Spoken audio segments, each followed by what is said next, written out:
எல்லாருக்கும் வணக்கங்க. அடிக்கிற வெயிலுக்கு ஒரே நாளில் ரெடி ஆகிற மாதிரி ஒரு வடகம் ரெசிபி தாங்க இன்றைக்கி பார்க்க போகிறோம். ஃபஸ்ட்டு இந்த வடகம் செய்கிறதுக்கு தேவையானதுன்னு பார்த்தீங்கன்னா பச்சரிசி மாவு. பச்சரிசி மாவை தண்ணியில் நல்லா இந்த மாதிரி கரைச்சிக்கலாங்க. பக்கத்துலேயே அடுப்பில் கொதிக்கிற தண்ணியில் ஜவ்வரிசியை போட்டு நல்லா வேக வச்சுக்கலாங்க. ஒரு சைடு ஜவ்வரிசி வெந்துட்டுருக்கும் போதே பச்சை மிளகாயும் ஜீரகத்தையும் ஒரு மிக்சி ஜாரில் போட்டு அரைச்சி அதையும் இந்த கொதிக்கிற தண்ணியில் ஆட் பண்ணிக்கலாங்க. இது எல்லாம் நல்லா கொதிச்சிட்ருக்கும் போதே நம்ம ஆல்ரெடி கரைச்சி வச்சுருக்க பச்சரிசி மாவையும் இது கூட ஆட் பண்ணிக்கலாங்க. பச்சரிசி மாவை ஆட் பண்ணதுக்கப்புறம் கைவிடாமல் கிளறணும். அப்படி கைவிடாமல் கிளறினா தாங்க கட்டிப்படாமல் இருக்கும்.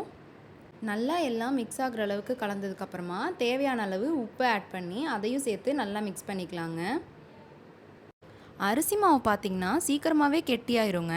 அதனால் நீங்கள் பச்சரிசி மாவை கரைச்சி ஆட் பண்ணதுக்கப்புறம் பக்கத்துலேயே நின்று கிளறி விட்டுக்கிட்டே இருக்கணுங்க, அது வேகிற வரைக்கும். எப்போதுமே நம்ம சேனலில் போடுற வீடியோஸ்லாம் எங்கள் அம்மாவோட ரெசிபிஸ் தாங்க நான் பெரும்பாலும் ஷேர் பண்ணியிருப்பேன்.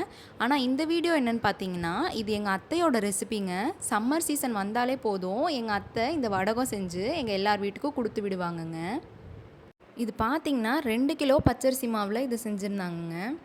2 கிலோ பச்சரிசி மாவுக்கு 50 கிராம் ஜவ்வரிசியும் 20 கிராம் ஜீரகமும் 20 பச்சை மிளகாவும் ஆட் பண்ணிக்கலாங்க. தேவையான அளவு உப்பும் ஆட் பண்ணிக்கலாங்க. இப்போது அடுப்பை விட்டு இறக்குனதுக்கப்புறம் இந்த மாதிரி நல்லா கிளறிக்கலாங்க. இந்த கன்சிஸ்டன்சியில் இருக்கணும். ஒரு வெள்ளை துணியை நல்லா தண்ணியில் நனைச்சிட்டு இந்த மாதிரி சுருக்கம் இல்லாமல் வெயில் படுற இடத்துல நல்லா நீட்டாக விரித்து விட்டுக்கலாங்க. அந்த பெரிய பாத்திரத்துலேருந்து ஒரு சின்ன கப்பில் நம்மளுக்கு ஊற்றுறதுக்கு ஈஸியாக எடுத்துக்கலாங்க. குட்டி குட்டியாக தோசை மாதிரி ஊற்றிக்கலாங்க. ரொம்ப மெல்லிசாகவும் ஊற்றிடக்கூடாது, ரொம்ப திக்காகவும் ஊற்றிடக்கூடாது. ஒரு மீடியமான சைஸில் நெருக்கி நெருக்கி ஊற்றிக்கலாங்க. இந்த வடகம் காய்ச்சறதுலேருந்து இந்த துணியில் ஊற்றுற வரைக்கும் எல்லாத்தையுமே கொஞ்சம் நேரமாகவே செஞ்சிட்டிங்கன்னா, அதாவது வெயிலுக்கு முன்னாடியே செஞ்சிட்டிங்கன்னா உங்களுக்கு செய்கிறதுக்கு கொஞ்சம் ஈஸியாக இருக்குங்க. நீங்கள் ஃபர்ஸ்ட் டைம் வடகம் ட்ரை பண்ண போகிறீங்கன்னா நீங்கள் கம்மியான அளவுலேயே இந்த மாவை செஞ்சு வடகம் செஞ்சு பார்க்கலாங்க. இதே மாதிரி சின்ன சின்னதாக வடக மாவை ஊற்றிக்கலாங்க. ஏன்னா அப்போ தான் வடை சட்டியில் பொரிக்கிறதுக்கும் கரெக்டாக இருக்கும். ரொம்ப பெரிய அளவில் ஊற்றிட்டோன்னா பொரிக்கும் போது கஷ்டமாக இருக்கும். அதே சமயம் இந்த மாவை ஊற்றும் போது நம்ம ரொம்ப டைம் எடுத்துக்கக்கூடாதுங்க. ஏன்னா அது அரிசி மாவுங்கிறதால சீக்கிரமாகவே இஞ்சிரும், அதாவது டைட் ஆயிரும். அதில் இந்த பாத்திரத்தில் இருக்க மாவு எல்லாத்தையுமே சீக்கிரமாகவே இந்த மாதிரி எடுத்து வச்சிடணுங்க. எல்லா மாவையும் ஊற்றினதுக்கப்புறம் ஒரு நாள் ஃபுல்லாக நல்லா வெயிலில் காய விட்டுறலாங்க. நல்லா காஞ்சதுக்கப்புறம் ஈவினிங்க்கு மேலே எடுத்துகிட்டு வந்து இந்த மாதிரி தண்ணி தெளித்து ஒவ்வொன்றா பொறுமையாக எடுக்கணுங்க.